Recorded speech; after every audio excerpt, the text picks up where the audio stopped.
Olá, pessoal, boa noite. Sejam todos bem-vindos e todas bem-vindas à nossa palestra do curso A Pós-Graduação em Filosofia Contemporânea, Conhecimento, Arte e Realidade, aqui pela PUC Minas Virtual. Eu sou o Wallace Armani, um dos coordenadores do curso, e já, sem delongas, já passo a bola para o nosso colega Haroldo Dias Lacerda, também professor e coordenador da pós. É contigo, Haroldo. Boa noite, pessoal. Sejam bem-vindos, bem-vindas. A proposta de pós com a qual nós vamos trabalhar aqui na PUC é do modelo pós-online com aulas ao vivo. A PUC oferece o modelo presencial em Belo Horizonte e EAD com videoaulas. A nossa proposta é Lato Sensu online, com aulas ao vivo. A missão dessa pós aqui na PUC é aprimorar as competências humanas e técnicas de profissionais de diversas áreas do conhecimento, visando atender a uma sociedade em constante formação. Ela propõe a formação de profissionais desde 1995, tem uma longa tradição e reconhecimento nacional. Oferece mais de 500 cursos e tem cerca de 4.700 entrantes por semestre. E temos mais de 10 mil alunos que já passaram por essas várias opções de pós, aqui na PUC Minas, com sede em Belo Horizonte. Quais são os diferenciais? Há uma pluralidade de programas, a excelência do corpo docente, a interdisciplinaridade e a tradição de ensino da PUC, que completou de 60 anos em 2018. Atividades. Educação continuada. Nossa proposta dessa pós se enquadra exatamente nessa linha pós-graduação Lato Sensu online, com aulas ao vivo, mas há uma série de outras opções para essa diversidade de cerca de 500 cursos oferecidos. As áreas são muito abrangentes, desde arquitetura até tecnologias digitais, teologia, vendas, e a nossa proposta de filosofia se enquadra aqui também como uma das opções cobertas por essa pós-graduação, essa oferta de cursos da PUC. Com você, meu caro Wallace.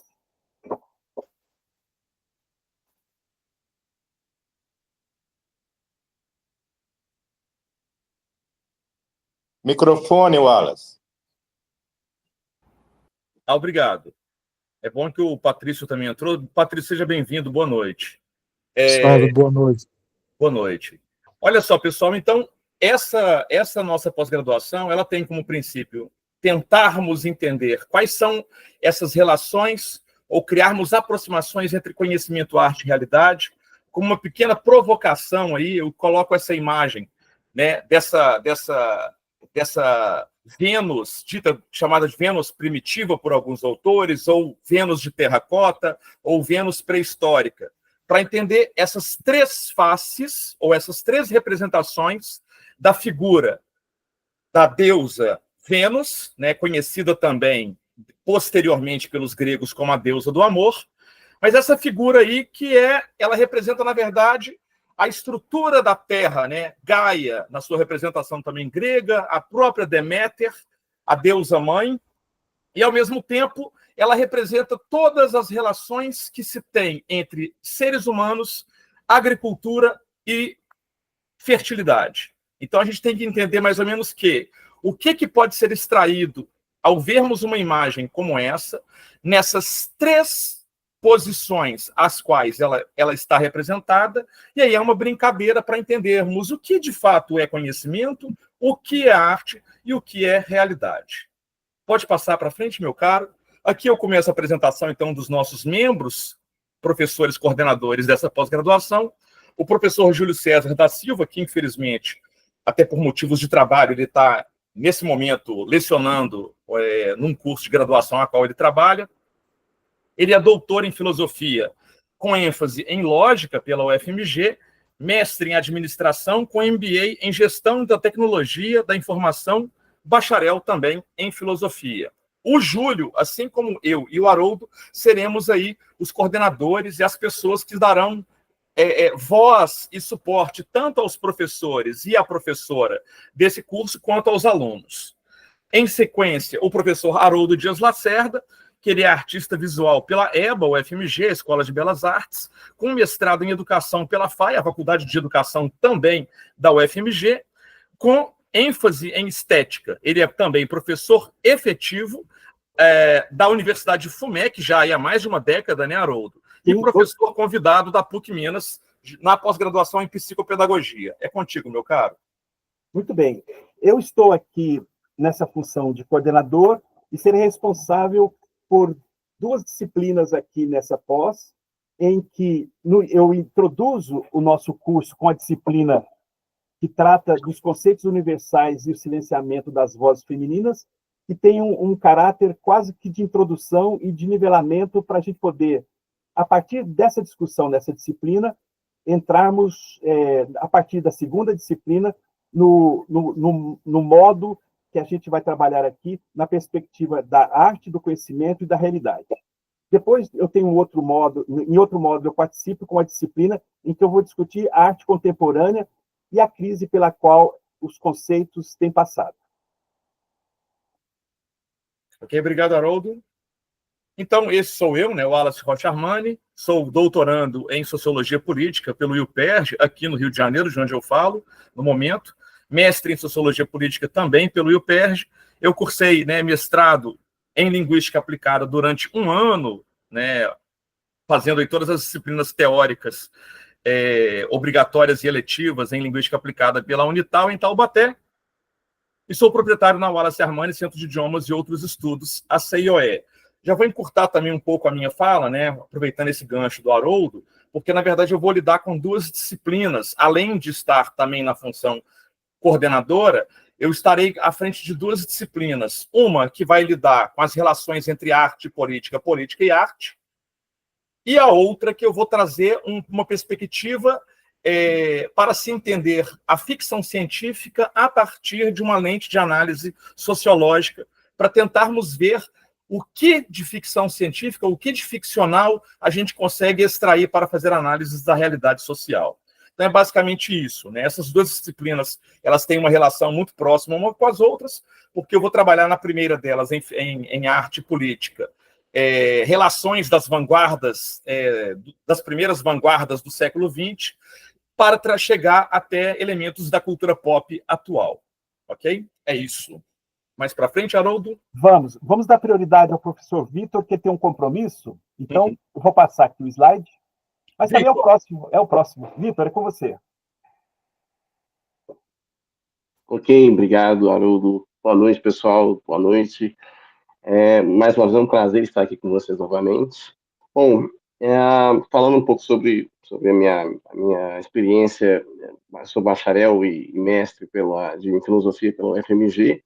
Minha ênfase, basicamente, vai ser em cima de filosofia antiga, epistemologia ética, e, sem dúvida nenhuma, eu venho desenvolvendo, não só nessa área da antiguidade, eu tenho vários projetos atuais que deram esse salto significativo para a modernidade, para o mundo contemporâneo, e atualmente eu venho trabalhando significativamente em cima das temáticas de tecnologia e ciência e inteligência artificial. E vem sendo um desafio interessante, porque eu venho fazendo vários pontos de conexão entre aquilo que muitas vezes já foi deslumbrado, até mesmo já evidenciado pelos antigos, e até hoje serve como parâmetro para a gente poder entender muito da nossa realidade atual. E as 2 matérias que eu vou ministrar nesse curso vai ser a respeito da modernidade neopragmática, que é as relações de trabalho e inteligência artificial, que é um tema que extremamente assim contemporâneo, ele afeta diretamente aí um ponto da vida de todas as pessoas, até porque é um fenômeno epistemológico, mais do que epistemológico, né? É um fenômeno cultural e social que vem tendo desdobramentos avassaladores em cima de tudo aquilo que a gente conhece agora como uma nova forma de linguagem, que são as inteligências artificiais, e elas afetam todos os campos. Então, assim, eu notei esse enfoque a partir da filosofia neopragmática de Richard Hort, falando neopragmático. Em toda a minha perspectiva dessa matéria, eu vou enfocar em cima justamente do neopragmatismo hortiano. Então, basicamente, a visão do que eu já venho pesquisando, que eu acredito que se encaixa perfeitamente aí como uma maneira de se enxergar, ou até mesmo de se entender, né, e problematizar certas questões a respeito desse novo fenômeno epistemológico, que é as inteligências artificiais.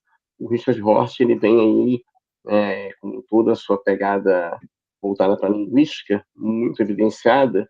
Ele vem colocando isso para a gente de uma maneira bem interessante. E essa disciplina, ela vai focar em cima da visão de como, né, o pragmatismo pode entender e solucionar parcialmente, uma vez que as questões estão abertas ainda, né, o fenômeno da inteligência artificial. Então, vou falar sobre questões sobre a questão da verdade, o construto da verdade, como ela pode ser construída através de uma nova narrativa, porque as narrativas têm que ser mudadas, a proposta é mudar as narrativas da linguagem para que elas se adequem e possam surtir efeitos mais positivos em cima daquilo que a gente interpreta como a nova modernidade, né?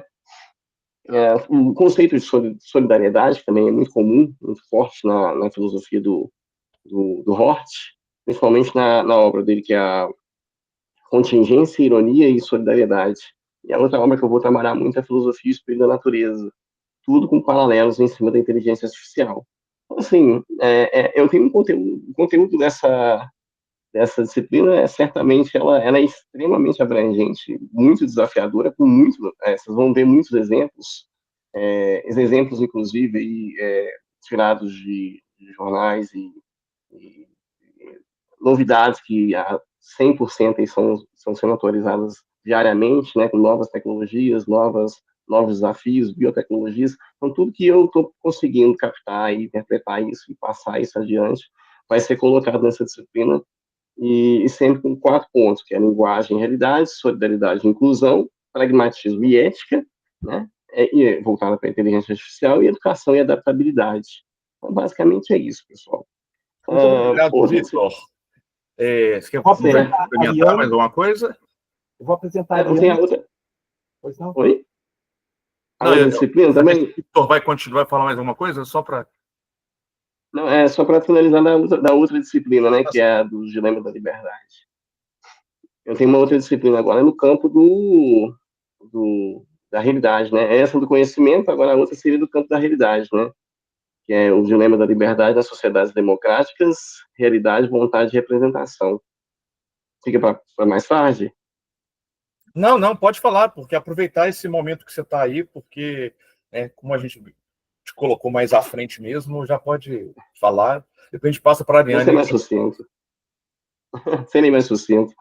Bom, uma outra disciplina também que vai focar numa temática extremamente atualizada sobre questionamentos a respeito daquilo que a gente considera como sociedades democráticas, né? Mas o enfoque certamente vai ser em cima do filósofo contemporâneo Schopenhauer, Arthur Schopenhauer, quando ele fala sobre o mundo como vontade de representação. Ele deixa aí bastantes pontos a serem conectados acerca de como que o fenômeno do que eles chamam de liberdade pode ser considerado muitas vezes ilusório nas sociedades democráticas, uma vez que a gente está aí dentro de uma ontologia contemporânea muito evidenciada aí como, vamos dizer assim, uma herança de Kant, né? Quando você coloca a coisa em si, a vontade, né? Que é essa força irracional, violenta que emana em todos os seres e ao mesmo tempo coloca-se presente em tudo e a todos. E a gente tem que fazer esse paralelo com as liberdades democráticas e como que as representações que são colocadas em cima desses conceitos democráticos de liberdade, justiça, como que isso aí é representado nos dias atuais, sempre com uma visão bastante colocada em cima de Schopenhauer. É isso aí, pessoal. Obrigado, Victor. Haroldo? Eu vou apresentar a Ariane, que ela está aqui conosco. Ariana Zambuja, arte educadora, doutora em comunicação e semiótica pela PUC de São Paulo, mestra em patrimônio cultural e museologia pela Unirio, e é professora no Instituto Federal do Paraná e na Uniaselv. Com você, Ariane, a palavra. Obrigada, Haroldo. Boa noite a todos. Eu falo a partir de Curitiba, coisa que apenas esse tipo de experiência de educação permite, né, que a gente consiga construir um corpo docente em que as pessoas estão em lugares diferentes, o que é muito rico, e também favorece que nós possamos ter alunos de várias partes do Brasil, né. Eu aproveito para ressaltar isso, porque é uma qualidade também do curso, que até pouco tempo atrás talvez nós não tivéssemos a oportunidade. Eu, então, sou graduada em Letras e em Artes Visuais. Minhas pesquisas, elas têm acontecido na inter-relação entre as linguagens visual e verbal. No doutorado que eu fiz na PUC de São Paulo, no curso de Comunicação e Semiótica, na linha de pesquisa em processos de criação na comunicação e na cultura, eu estudei processos de criação na educação, de planejamentos, e ali a presença da oralidade e da visualidade. Falo isso para conectar com o nome da disciplina que eu vou ministrar, chamada Tópicos em Tradução Intersemiótica, Intermedialidade e Outras Terminologias. Então, a partir da semiótica, de duas linhas da semiótica pelas quais eu venho trabalhando e produzindo as minhas pesquisas, que é a semiótica peirciana, norte-americana, e a semiótica russa, do Yuri Lotman. A partir da lente dessas duas teorias, eu pretendo trazer uma série de exemplos e de objetos artísticos em que nós conseguimos identificar relações de intermedialidade ou de tradução intersemiótica, ou seja, entre linguagens, e dois exemplos que eu posso já apontar são, no campo da literatura, versus / artes visuais, o Museu da Inocência, que é um romance do Orhan Pamuk, o turco Orhan Pamuk, esse romance que foi, não foi transformado, ele foi criado simultaneamente com um museu físico em Istambul, na Turquia. Então, o romance, ele funciona em diálogo com esse espaço físico, e o museu ele é constituído por objetos que são citados ao longo do romance, e o artista, então, o escritor, ele é tanto o curador desse museu quanto o romancista. Lembrando que o Pamuk ganhou o Nobel de Literatura, essa obra é posterior a essa premiação, inclusive porque ele utilizou o prêmio do Nobel para criar o museu. Então, é um museu muito interessante, uma experiência de mistura entre linguagens bastante instigante com a qual pretendo trabalhar.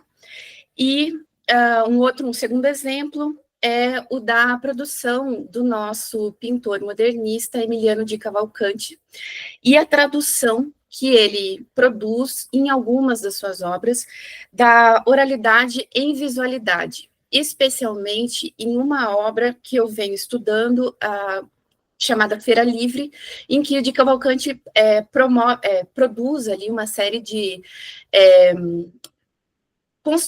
ele cria uma sintaxe dentro daquela pintura que remete a toda a produção oral que sobrevive, que é produzida nos espaços de Feira Livre de uma maneira desordenada, de uma maneira sem linearidade, enfim. Então,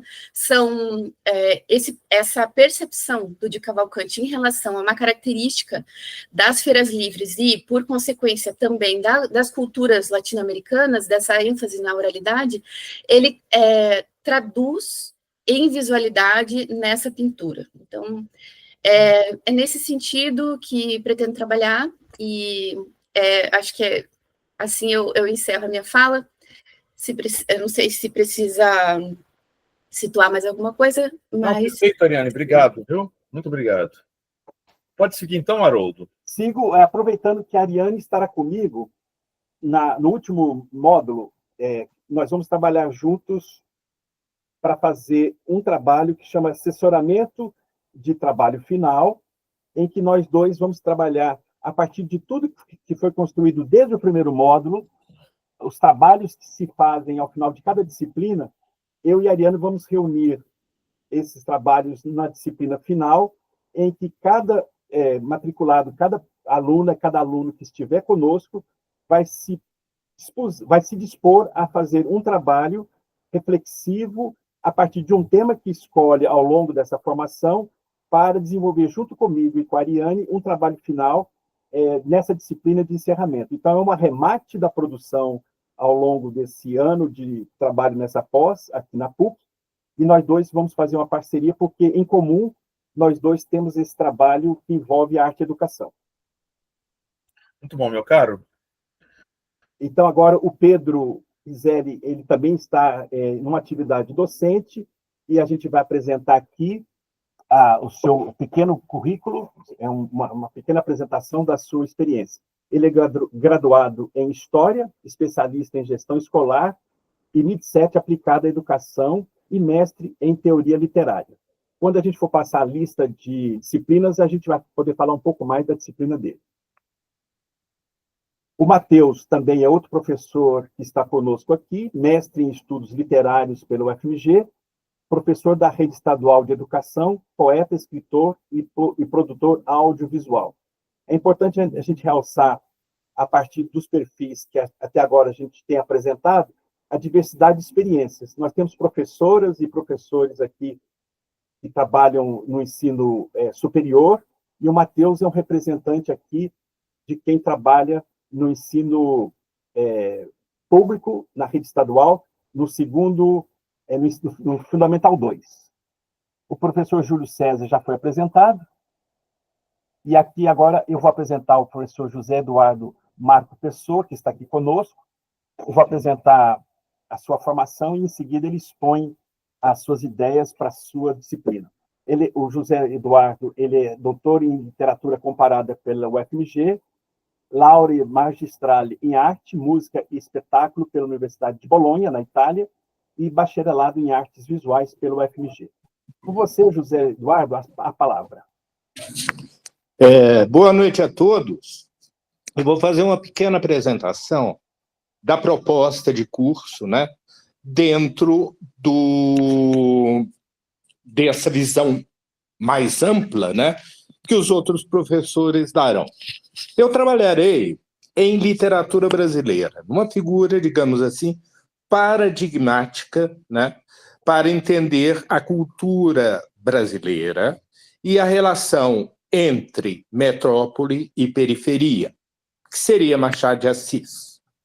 Como a obra é bastante extensa, eu escolhi um romance especial que eu considero, digamos assim, a sua obra mais importante, que é a Brás Cubas, né? Memórias Póstumas de Brás Cubas. E sobre a ótica de um grande estudioso de Machado, que é Roberto Schwartz, né? Onde eu apresento aquela figura, digamos assim, periférica, digamos, um representante de um país economicamente, politicamente arcaico, relendo o cânone ocidental a partir da periferia. Isso é extremamente importante porque nessa obra, As Memórias Póstumas, ele trabalha com toda a filosofia de ponta ocidental de uma maneira extremamente irônica, representando, através do personagem fictício, né, Brás Cubas, a visão da elite brasileira, arcaica, periférica, as grandes ideias, né, correntes no século XIX, principalmente Darwin, Spencer e Comte. Não esqueçamos que Comte, no Brasil, teve uma importância imensa, principalmente na proclamação da República e, digamos assim, nos primeiros anos, né, através de Floriano, através de, digamos, Deodoro, e que chega até Getúlio Vargas, né, o contismo rio-grandense. Mas, de qualquer maneira, A ideia geral é apresentar, digamos assim, essa visão extremamente periférica, mas, ao mesmo tempo, extremamente irônica, que lê a cultura ocidental, a grande cultura ocidental do seu tempo, na visão de digamos assim, de um membro típico dessa elite brasileira, né? Uma pessoa que muitas vezes diz: o meu maior orgulho é nunca ter trabalhado, né? Uma pessoa que atravessa toda a sociedade brasileira nos seus cargos mais importantes. Ele se torna um mecenas no final da vida da Santa Casa, ele se torna deputado, ele faz tudo o que a elite brasileira considerava, digamos assim, o máximo de uma vida, mas uma vida extremamente vazia, repetindo ou relendo a grande cultura ocidental de uma maneira extremamente peculiar, arcaica, que faz com que este romance, além de ser uma visão periférica da cultura ocidental, uma das obras-primas da literatura mundial. Quer dizer, essa é a ideia. Pegar como Machado, perifericamente, relê a filosofia europeia e como ele demonstra, através dessa releitura, todos os preconceitos, todas digamos assim, as características deste Brasil periférico, de uma nação em busca de si mesma. Eu acho que essa é a ideia geral do curso. Se existe alguma pergunta a respeito. Não, perfeito, José. Qualquer coisa, se tiver alguma pergunta ao final, o está aqui presente, ele pode fazer diretamente a você, ok? Então, vamos lá, pessoal. Tentar perceber qual que é o panorama de nosso curso. Né? Eu vou fechar aqui. Desativei seu microfone, tá, José? Que estava dando um ruído. Então, o nosso curso aqui, ele é um curso, basicamente, em transformação. Né? A gente vê aqui ao lado a imagem colocada, né, do grito, né, essa ilustração, essa pintura que representa parte das vanguardas do século XX, da primeira metade do século XX, que tem uma série de interpretações, né, uma série de reimaginações e repaginações. Eu acho que, de certa forma, ela trazendo um pouco, talvez, das coisas que a Ariane apresentou, principalmente em relação à sua disciplina, dá para a gente fazer uma série de leituras, né, a partir dessa tela e entender o que essa tela, ou em que momento sócio-histórico essa tela foi produzida e como que essa tela ainda consegue gerar discussão. E aí também está trazendo um pouco da fala do José em relação ao Machado de Assis. Quer dizer, essas obras que, por mais que... pensando também a questão do Cavalcante, né, da Ariane, pensando nesses artistas que produziram em um momento sócio-histórico específico, mas que, a meu ver, pelo menos, tanto Machado de Assis quanto Cavalcante, e quanto todas essas vanguardas do século XX, elas têm uma relação direta com a nossa sociedade atual, principalmente pelo fato de que o momento sócio-histórico, por exemplo, que Machado e Cavalcante estavam produzindo as suas obras nos seus respectivos tempos, eles eram diferentes entre si e eles eram e são diferentes com o momento sócio-histórico a qual nós vivemos. E é o momento a qual nós estamos aqui para poder realizarmos e construirmos, na verdade, essa pós-graduação em Filosofia Contemporânea, Conhecimento, Arte e Realidade. Mas, ao mesmo tempo, elas estão todas inseridas na mesma realidade. na mesma sociedade, quer dizer. Digo isso por quê? Porque a mesma sociedade moderna, né, e talvez para alguns autores, uma sociedade contemporânea, a partir da Revolução Industrial, quando, por exemplo, o José menciona o Comte, até o Spencer e, obviamente, o Darwin, esses autores eles estão inseridos num momento de uma grande erupção, de uma grande efervescência em escalas literalmente industriais na produção de bens e produtos a partir do continente europeu e todo o mundo ocidental, e, ao mesmo tempo, eles chegam até nós basicamente em diálogo, né? O que eu quero dizer é o seguinte: todas essas obras que estão amarradas aí, desde o século XIX, pelo menos, até o século XX, chegando ao século XXI, elas são produtos de suas épocas, porém, elas estão dentro da mesma lógica de uma mesma sociedade, que a gente vai chamar de uma sociedade capitalista, ou moderna, ou contemporânea, e para alguns autores, o que pode ser bastante amplamente debatido, e acredito que esse curso vai permitir isso bastante, também uma sociedade pós-moderna. Então, a transdisciplina, algo que é necessário entendermos nesse curso nosso, que a transdisciplinaridade, ela articula aportes teóricos e experiências dos campos da filosofia, sociologia, literatura, linguística, lógica, psicanálise, história e arte. Aí é uma reunião, na verdade, de uma série de conhecimentos aos quais os professores de nossa equipe bebem, né? Fontes de conhecimento às quais os professores bebem, e ela também estabelece esse diálogo, né, entre as diferenças referenciais entre diferentes referenciais teóricos que nos permitem formular novas perguntas relativas aos sujeitos, seus contextos socioculturais e interpretações críticas da realidade sociohistórica, que é mais ou menos um pouco da síntese daquilo que eu tentei explanar agora há pouco. Pode avançar, Outro? Ali nós temos a imagem do Metrópolis, né? A figura da Maria. Para quem conhece Metrópolis, é uma obra da década de 20 do século XX, né, que é um filme, né, uma película do Fritz Lang, um cineasta representante do expressionismo alemão.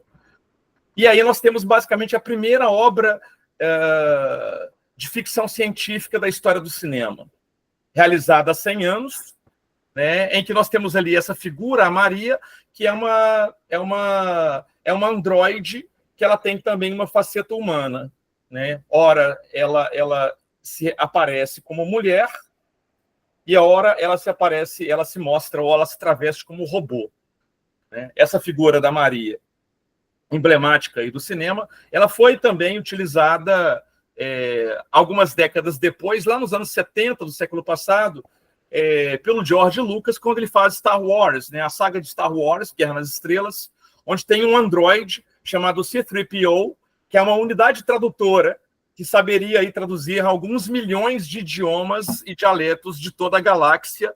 E aí a figura, o rosto do C-3PO é basicamente o rosto da Maria, aí de Fritz Lang. E a outra autora que não posso deixar de lado, que é a Thea von Harbour, que trabalha no roteiro junto com Fritz Lang desse filme, importantíssimo, né? Nós esperamos, com essa pós-graduação, promover uma formação de natureza transdisciplinar em que passe por N áreas do saber, desenvolver por meio da teoria e de ferramentas de análise uma leitura crítica e reflexiva da realidade. Eu acho que isso é que todas as pessoas envolvidas, tanto professores quanto membros do corpo docente, poderão notar e poderão perceber essas mudanças. Pode avançar, outro?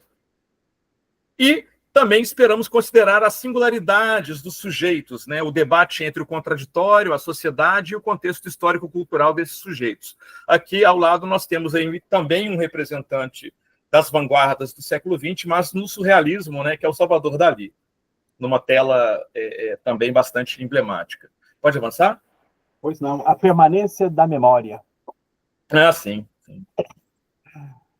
E aí nós temos, né, uma intersecção entre múltiplos saberes, epistemologias e leituras da realidade, né, em que a contemporaneidade é caracterizada por uma série de crises multifacetadas, sejam elas epistêmicas, sejam elas de representação, sejam elas ligadas a valores, costumes e morais e hábitos, sejam elas religiosas, sejam elas de performance, de gênero e sexualidades, ou seja, uma série de crises, as quais a gente vai começar a perceber também nesse curso, né? Porque tanto pela literatura, quanto pelo cinema, quanto pela filosofia, quanto pela sociologia, pelas artes, obviamente, e por toda uma base historiográfica que também vai ser contemplada, e sociológica, a gente vai começar a perceber como que essas crises, elas também nos permitem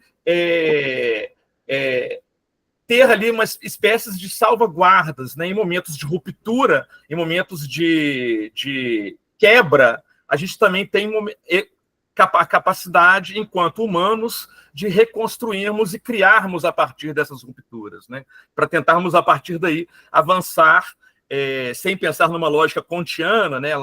Já que o José falou, sem pensar numa lógica kantiana em que escalava a realidade do mundo, a realidade social, a partir de uma hierarquia social ou de uma hierarquia de saberes, como se o mundo se direcionasse para uma ordem, né? Não é o nosso caso aqui, pelo contrário. No contexto das teorias filosóficas contemporâneas, a análise dos eixos do conhecimento, arte e realidade, elas se desdobram de maneira profunda e interconectada, oferecendo uma perspectiva enriquecedora para compreender as complexidades do mundo atual. E aí, no caso, lembrarmos que é um curso de filosofia contemporânea, é uma especialização em filosofia contemporânea, mas que estará todo instante, a todo momento, em diálogo com N áreas do saber, né, para poder gerar essa efervescência, esse caldeirão, aí, essa ebulição de elementos transformadores. E não poderia ficar de lado aí a figura da Frida Kahlo, né, essa figura bastante emblemática do século XX, também uma das representantes das vanguardas do século XX, no caso aí a partir do México, né, que ela tem sempre uma relação muito peculiar, muito particular, quando ela se coloca também como objeto estético. E ela se lança a partir de uma série de autorretratos aos quais a Frida ficou conhecida mundialmente e que também registra parte de suas dores, né?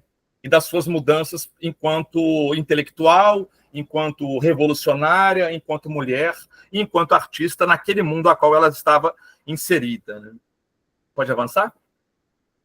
Então, como metodologia, aí de forma bastante breve, né, teremos então aulas síncronas, online, em que elas também serão gravadas e os alunos terão acesso a esse material até 30 dias após a conclusão daquela disciplina, especificamente. Elas estão feitas por meio de aulas expositivas, em grande parte, mas também dialogadas com ênfase na construção coletiva do conhecimento. Isso aqui deve ser dado ênfase, principalmente para a gente entender que conhecimento não se produz sozinho, individualmente, nas nossas escrivaninhas e nos nossos gabinetes, né? Isso que fazemos nas nossas escrivaninhas e gabinetes, e de forma individual, é instrução, não é conhecimento. E aí a gente tem que pensar o que é conhecimento, já que temos um curso que tem como premissa e como um dos seus eixos norteadores e temáticos, ou, chamando aqui um pouco o colega Haroldo, suleadores, sabia que eu ia dar essa deixa, para que nós possamos, então, compreendermos o que é conhecimento. Conhecimento esse que, por mais definições que possa ter, sem dúvida alguma, uma produção humana na sua coletividade, né? Isso não pode ficar de lado. Ou seja, por mais que uma aula seja expositiva, esse professor ou professora que está ali, às vezes, diante de uma pilha de slides, ou diante de uma pilha de referências, diante de uma tela que ela possa expor uma série de ideias através de leituras, ela também está carregando uma série de vozes, sejam elas ancestrais ou não, vozes de outros autores e outras autoras que estão acompanhando esse professor ou essa professora naquele momento da realização daquela performance educativa chamada aula.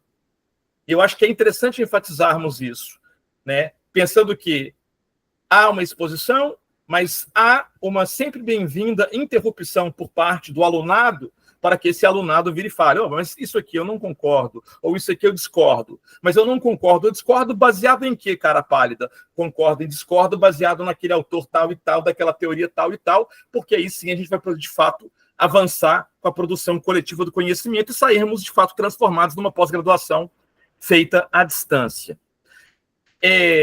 Aqui eu já dei uma sintetizada básica do que é, não precisa falar mais nada não. Haroldo, pode passar?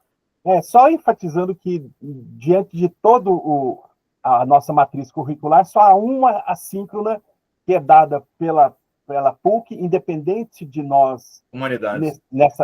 nesse curso, que é uma disciplina de humanidades que é obrigatória para todas as ofertas da pós-graduação aqui na PUC. E, se eu não me engano, é o professor Tiago que ministra. Sem dúvida, um professor doutor em filosofia que participou com a gente da criação da primeira versão. Então, nós temos aí os 3 eixos temáticos, ou módulos. O primeiro é conhecimento, ele tem ali 4 disciplinas, que são os conceitos universais do silenciamento das vozes femininas, aquela já apresentada pelo professor Haroldo. A segunda, que é a Sócio-História da Filosofia Contemporânea, com o professor Pedro Piselli, que hoje, infelizmente, não está presente. O Naturalismo e Filosofia Segunda, com o professor Júlio César, também professor e coordenador, que também não está presente. A Modernidade Neopragmática, Relações de Trabalho e a Inteligência Artificial, apresentada pelo professor Victor. Pode avançar? No eixo Arte, nós temos aí 5 disciplinas. A primeira comigo, Sociologia e Ficção Científica, Reflexões Críticas e Imaginação Social. Ela vai estar direto diálogo com a disciplina final, que é do professor Victor, onde ele vai amplamente falar sobre inteligência artificial. Ok? Aqui, essa imaginação social, eu vou usar um conceito de um autor chamado Castoriadis, um sociólogo de origem grega, já falecido, mas que atravessou o século XX quase todo aí. Nasceu nos anos 20 e faleceu nos anos 90. Depois vem vem a disciplina do professor José Machado de Assis, um mestre na periferia do capitalismo, segue com tópicos em tradução intersemiótica, intermedialidade e outras terminologias, com a professora Ariane. Vem arte contemporânea, mudanças no cenário, quer dizer, mudança de cenário, com o professor Haroldo, e aí fecha de novo comigo em arte política, sobre contaminações, rupturas e representações no multiverso político da arte ou de uma arte política. E aí ela abre para o último eixo temático, que é realidade. Muito bem. Eu aproveito que você fez esse panorama do eixo 2, eu vou trazer rapidamente um maior esclarecimento sobre a mudança de cenário, que eu só tangenciei na minha primeira fala, para deixar mais explícita aqui qual é a minha percepção para trazer essa disciplina, que vai dialogar bastante com o trabalho dos professores que estão aqui presentes nesse eixo. Ao trazer essa discussão sobre mudança de cenário, eu vou apresentar uma teoria crítica da arte contemporânea, situando a distinção entre obra de arte das simples coisas, estabelecimento da relação da arte com a vida ordinária, na diferença com a percepção construída acerca do que é arte contemporânea a partir da década de 1980, quando surge essa crise que a gente vai tratar bastante durante essa disciplina. Delimitação epistemológica das várias estruturas críticas e artísticas, aí entra a mudança de cenário, arte como mercado, ironia e deboche da arte como modo de produção de conhecimento, niilismo pop, curadoria, crítica do museu como uma estrutura colonial, hierárquica e capitalista. Percebam que eu tenho muito a dialogar com a professora Ariane, tanto é que assim, no final, a gente vai fazer uma disciplina de fechamento em conjunto.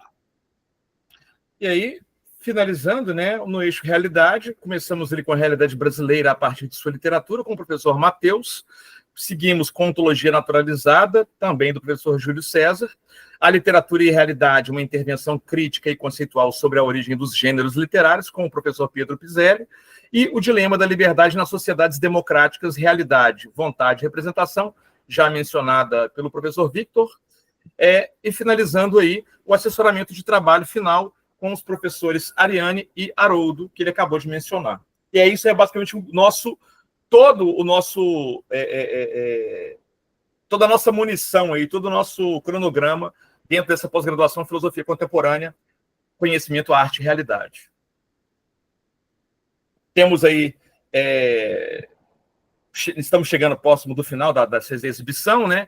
Temos aí como critérios para obtenção do título, né? Uma avaliação, processo de avaliação processual com aproveitamento mínimo de 70% em cada disciplina, né? E serão observadas frequência e participação nas aulas online.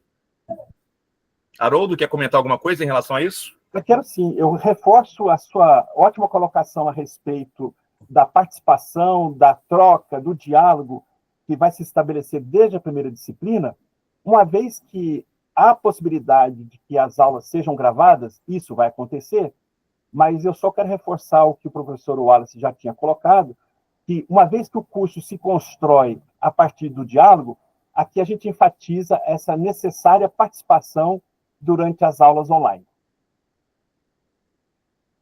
E aí, lembrar que a titulação concedida é essa, né? Filosofia Contemporânea, Conhecimento, Arte e Realidade. Lembrando que é uma pós-graduação lato sensu, né? Com cerca de 400 horas de carga horária. Agradecemos aí, pessoal, né, a paciência e esperamos aí que a gente possa, em breve, estarmos juntos lá na primeira aula, em abril. Eu gostaria de ouvir um pouco o Patrício, né, saber se ele tem alguma pergunta, algum comentário. Vale a pena, Wallace, lembrar para quem está aqui conosco e quem vai assistir essa gravação depois, que nós estamos na iminência de formar a primeira turma. Nós temos 7 inscritos e 3 matrículas já efetivadas. Então, nós estamos na iminência de formar essa primeira turma. Obrigado, Haroldo. Patrício. Boa noite, meu caro. Boa noite, Wallace. Boa noite. Estou ouvindo muito baixinho. Professora, professores. Não, peraí. Agora estou ouvindo bem.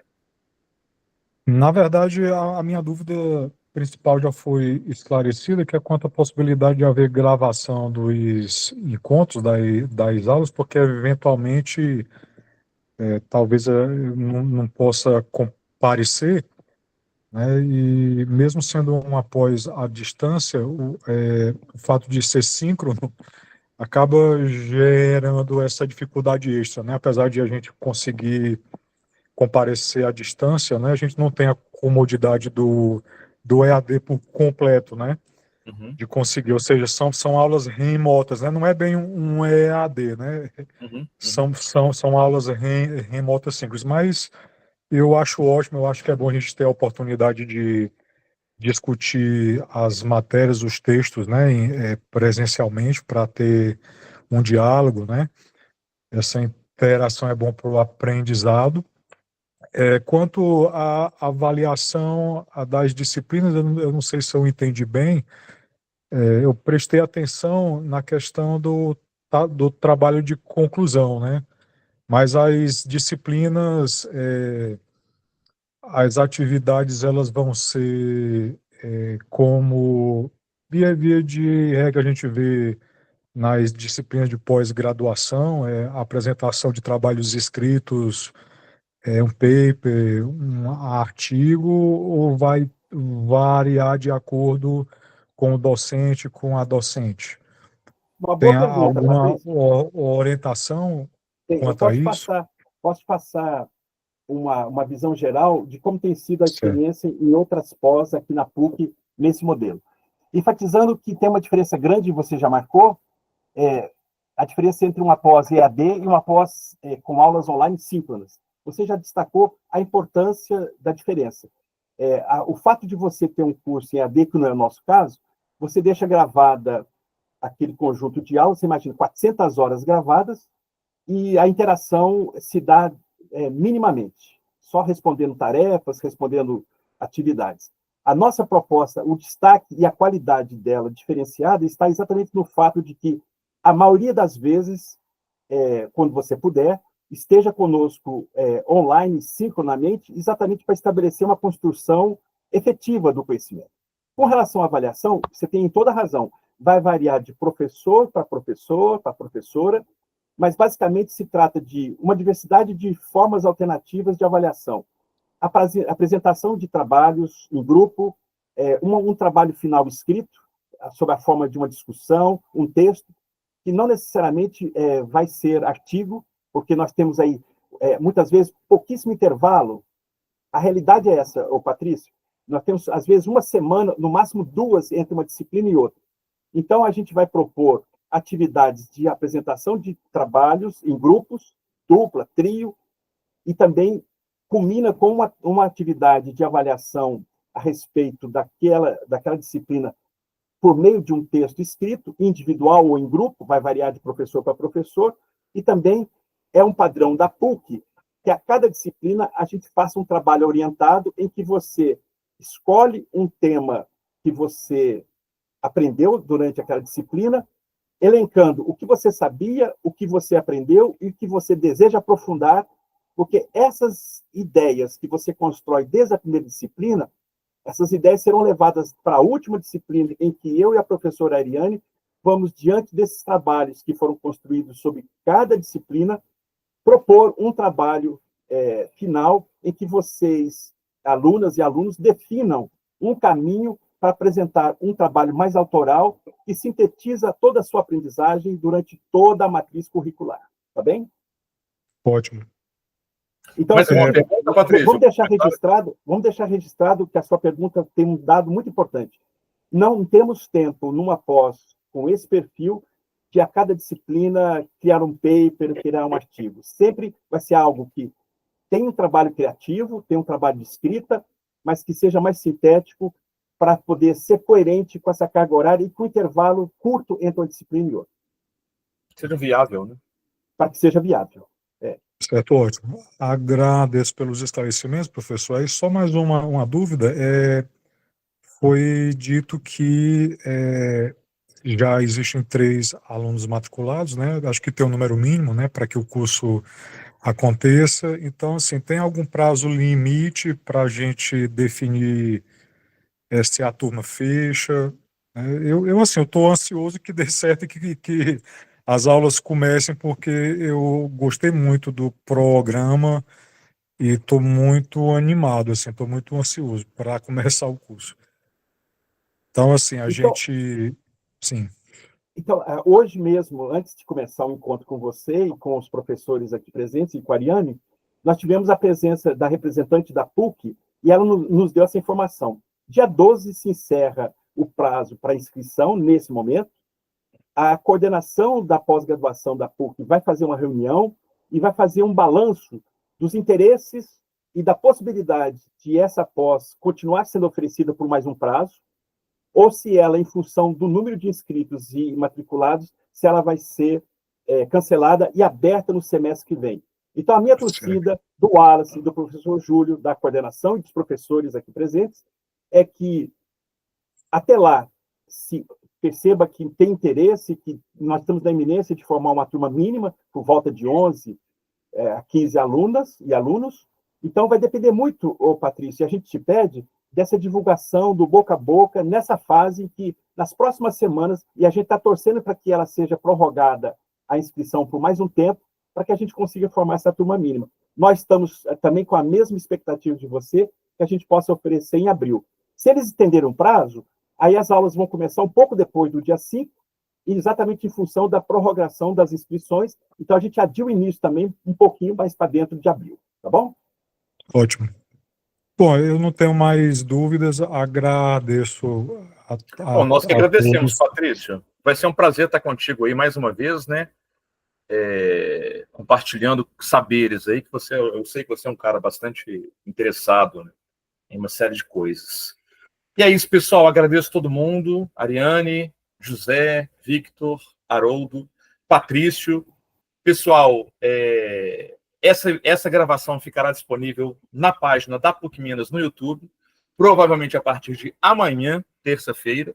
E aí vocês poderão assistir, pausar, tomar nota e qualquer coisa, entrem em contato diretamente, né, pelo e-mail lá, pelo link da própria PUC Minas, que vocês falarão comigo, ou com o Haroldo, ou com o Júlio, né, aquele que estiver rapidamente mais apto ali a responder, para poder tirar qualquer dúvida, e esperamos fechar essa turma para a gente começar em abril, daqui basicamente um mês, né, pouco menos de um mês, começarmos com a força total aí, esse curso que é nosso xodó, é sensacional, né, Haroldo?